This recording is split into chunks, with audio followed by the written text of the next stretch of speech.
Hello friends, this is Salini. We are revised for UPTGT. That's why this is the next revision class. Before this, we have already completed day 6. Okay, so let's start. Point number 1. Renaissance is the greatest movement in the history of mankind. ये point by point हम लोग revise कर रहे हैं, ठीक है। तो first point है renaissance is the greatest movement in the history of mankind. Renaissance क्या है? ग्रेटेस्ट मूवमेंट है हिस्ट्री ऑफ मैनकाइंड में। The renaissance began Tuscany in central Italy and centre in the city of Florence. Renaissance की शुरुआत हुई थी Tuscany जो Italy में है, और ये क्या है? सेंटर है, सेंटर सिटी और ऑफ है किसकी? फ्लोरेंस की, ठीक है। Renaissance movement made people conscious of their on power. Renaissance movement ने क्या किया था? लोगों को क्या किया था? कॉन्शियस, जागरूक किया था अपनी पावर के लिए, यानी कि खुद में क्या ताकत है ये दिखाया था रेनेसां मूवमेंट ने, ठीक है। इससे पहले जो लोग थे वो क्या थे? पपेट थे, पपेट बन के रह गए थे गॉड, डेस्टिनी और फेट की, ठीक है। रेनेसां से पहले इंसान क्या करता था? वो गॉड और डेस्टिनी पर ही अंधा यकीन करता था, भाग्य पर। वो अपने बारे में सोचता ही नहीं था कि वो क्या कर सकता है, कौन है, किस लिए आया है, कुछ नहीं सोचता था। Middle of 15th century renaissance took birth in England. 15th century के मिडिल में रेनेसां आया था, कहाँ पे? इंग्लैंड में। जो कैक्सटन है उन्होंने क्या किया है? 1476 को इंग्लैंड में प्रिंटिंग प्रेस को स्टेबलाइज्ड किया है। 1476 को, ये बहुत इंपॉर्टेंट पॉइंट्स हैं, तो इसे अच्छे से याद करते हुए चलते हैं। Caxton printing press stabilised in 1476 in England. The first book in England was writing by Thomas More wise Utopia in 1516। जो फर्स्ट बुक रिटन करी जाती है इंग्लैंड में, वो कौन सी है? थॉमस मोर की लिखी हुई यूटोपिया, जो 1516 में आती है। The reign of queen Elizabeth 1558 to 1603 is known as flowering period of renaissance.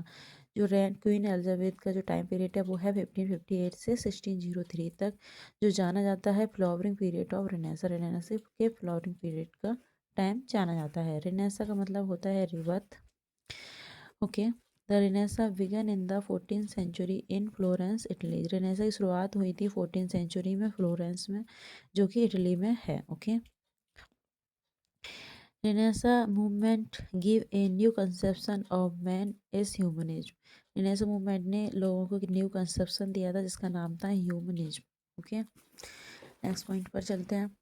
In Germany around 40 goldsmith जो Hans Gutenberg invented the printing press which started the printing revolution। जर्मनी में सबसे पहले प्रिंटिंग प्रेस का जो stabilise किया था printing press को, वो उनका नाम है जो हांस गुटेनबर्ग, जिन्होंने किया था जर्मनी में 1440 को। और इंग्लैंड में किया था किसने? कैक्सटन ने। कब कब किया था? 1476 को, ठीक है। प्रिंटिंग प्रेस का स्टेबलाइज किया था, ठीक है, इंट्रोड्यूस किया था प्रिंटिंग प्रेस को। Jules Michelet used and define the term Renaissance. Jules Michelet कौन है? जिन्होंने क्या किया था? रेनेसां की टर्म को डिफाइन किया है। Petrarch was the greatest scholar of Italy in the time of renaissance. Petrarch क्या है? ग्रेटेस्ट स्कॉलर हैं इटली में जब रेनेसां की शुरुआत हुई थी। William Caxton introduced A printing press in England 1476। ये है नेक्स्ट पॉइंट, ठीक है। तो सबसे पहले जर्मनी में प्रिंटिंग प्रेस की शुरुआत हुई थी, जो की थी जोहान्स गुटेनबर्ग ने, और विलियम्स कैक्सटन ने इंट्रोड्यूस किया तो प्रिंटिंग प्रेस को कब? इंग्लैंड में 1476 को, ठीक है। ये दोनों पॉइंट अच्छे से याद रखते हैं। Geoffrey Chaucer has been called the father of English poetry. Geoffrey Chaucer को बोला जाता है father of English poetry. He is best known for the Canterbury Tales. ये अपने कैंटरबरी टेल्स के लिए बहुत ज़्यादा फेमस है, ओके। नेक्स्ट पॉइंट है Geoffrey Chaucer been called the father of English literature. Chaucer हैं उनको फादर ऑफ इंग्लिश लिटरेचर भी बोला जाता है और फादर ऑफ इंग्लिश पोइट्री भी बोला जाता है। Elizabethan period is referred as the golden age. Elizabethan period को हम गोल्डन एज के नाम से भी जानते हैं। The first book that was written under the influence of renaissance in England is Utopia 1516 written by Thomas More. 1516 में Thomas More ने जो बुक लिखी थी यूटोपिया, वो किसके बारे में है? रेनेसा के बारे में, जो कि रेनेसा मूवमेंट हो रहा था उसे जागरूक करने के बारे में है। The term utopia was coined bye sir Thomas more for his 1516 book utopia. जो टर्म है यूटोपिया, इसका मतलब होता है यूटोपिया का imaginary world, unpleasant imaginary world, जिसमें कि क्या होता है, सब खुश होते हैं, किसी को भी कोई प्रॉब्लम नहीं होती है। जो अमीर होते हैं वो गरीब को भी मदद करते हैं, ठीक है, मतलब सब एक साथ मिलके रहते हैं, उसे हम यूटोपिया कहते हैं, जिसे कॉइन किया था थॉमस मोर ने अपनी बुक 1516 में, यूटोपिया में। ओके, नेक्स्ट पॉइंट है the pope is the leader of the Roman Catholic church before 16 century.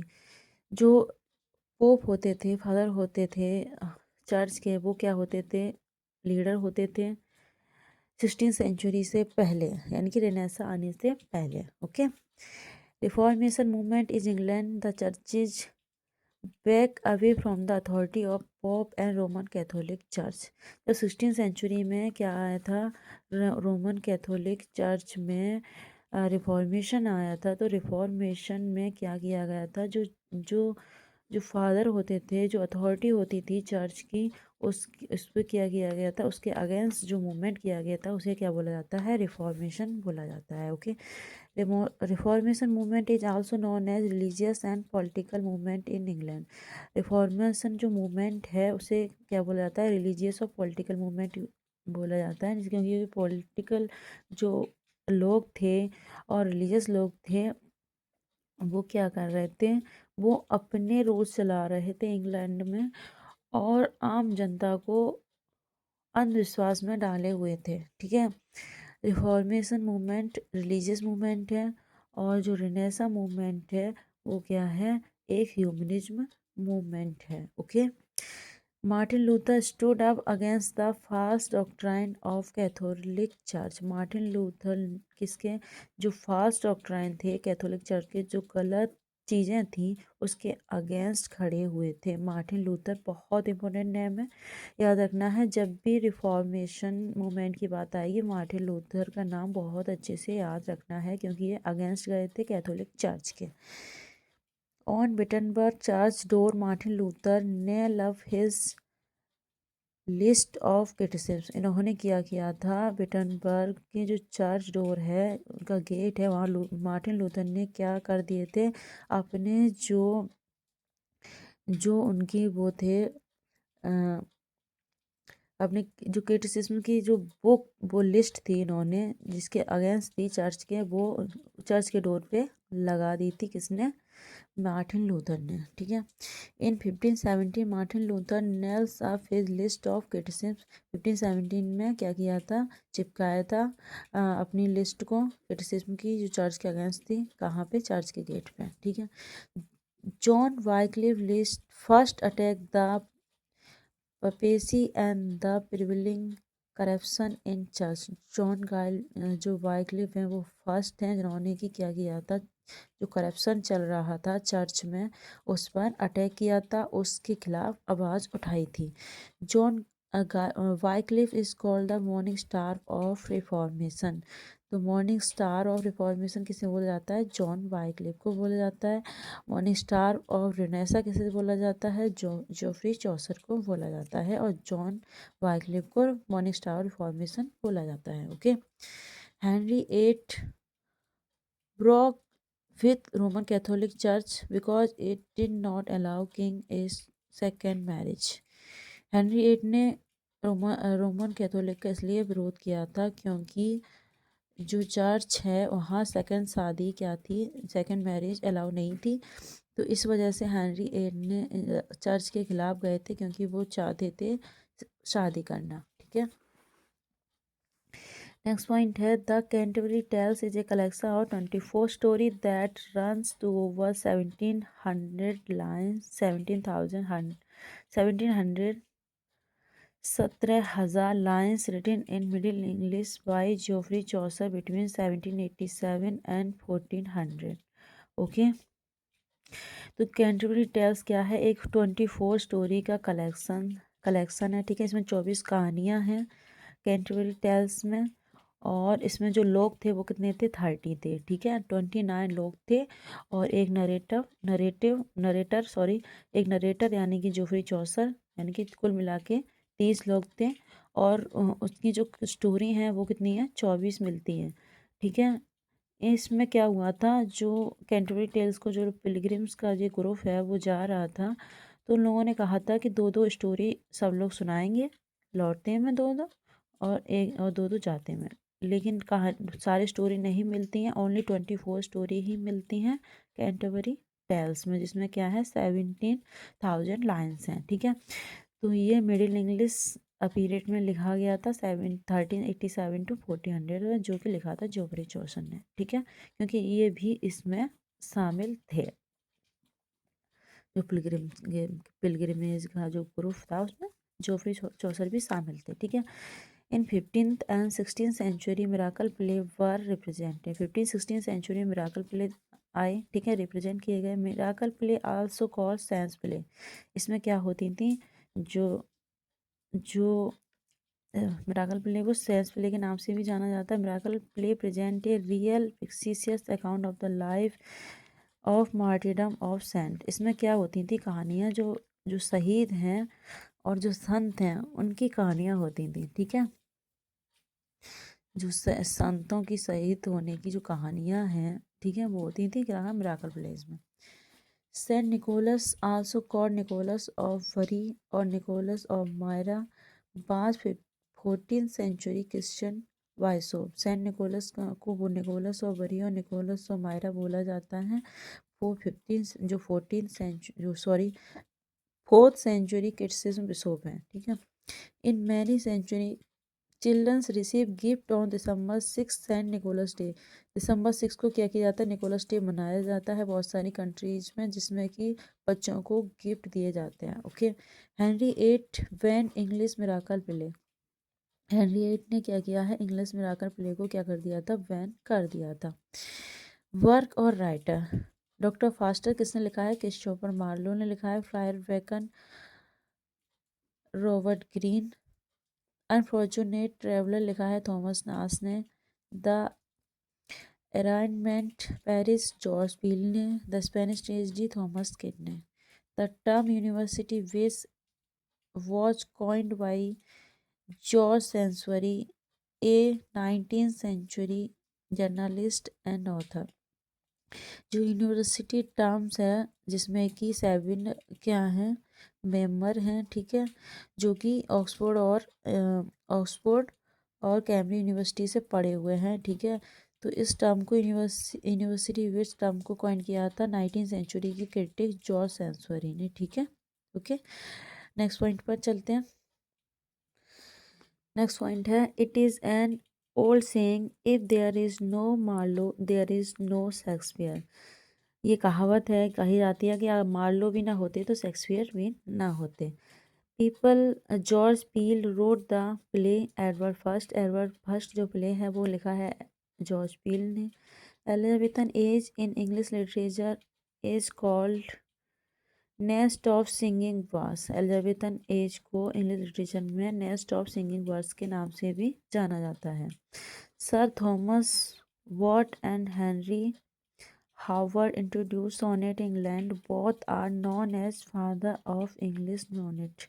Sir Thomas Wyatt और हेनरी हावर्ड को क्या किया था? सोनेट को इंट्रोड्यूस किया था इंग्लैंड में, ठीक है। इनको फादर ऑफ इंग्लिश सोनेट के नाम से भी जानते हैं।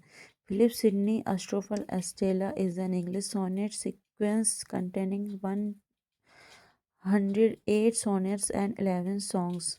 फिलिप सिडनीज का क्या है? एक एस्ट्रोफिल एंड एस्ट्रेला एक सोनेट सीक्वेंस है जो 108 में आया था 11 सॉन्ग के साथ।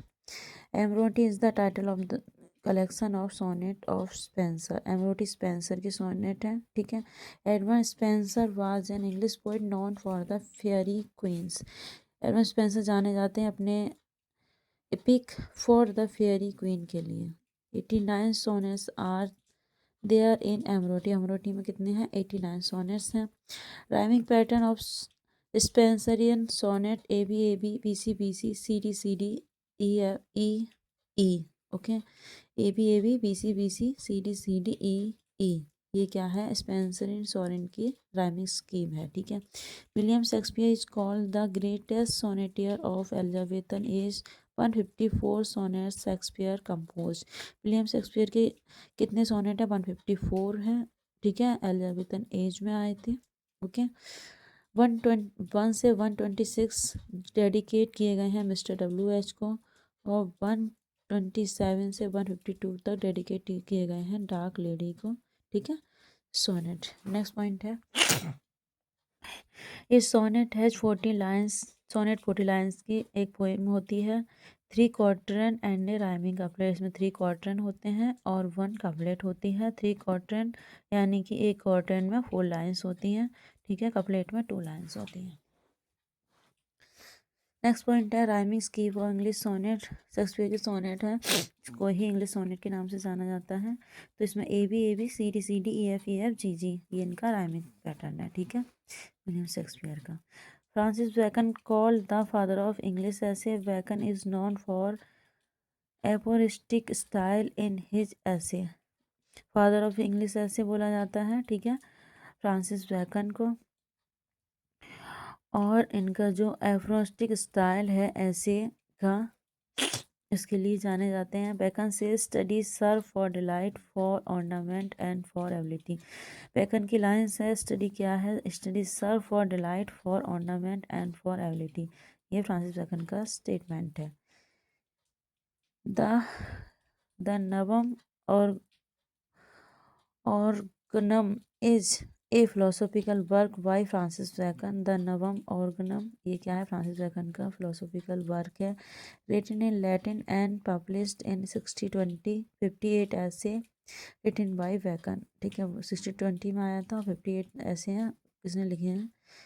फ्रांसिस बैकन ने लिखे हैं। Alexander Pope wrote about Francis Bacon the wisest brightest and meanest of mankind. ये अलेक्जेंडर पोप ने बोला है फ्रांसिस बैकन को। फ्रांसिस बैकन को अलेक्जेंडर पोप ने क्या बोला? ये एग्जाम में आ सकता है। The wisest brightest and meanest of mankind. ठीक है, Francis Bacon says English is a vulgar language and would remain so for ever. ठीक है, ये फ्रांसिस बैकन ने कहा है, English is a vulgar language and would remain so for ever.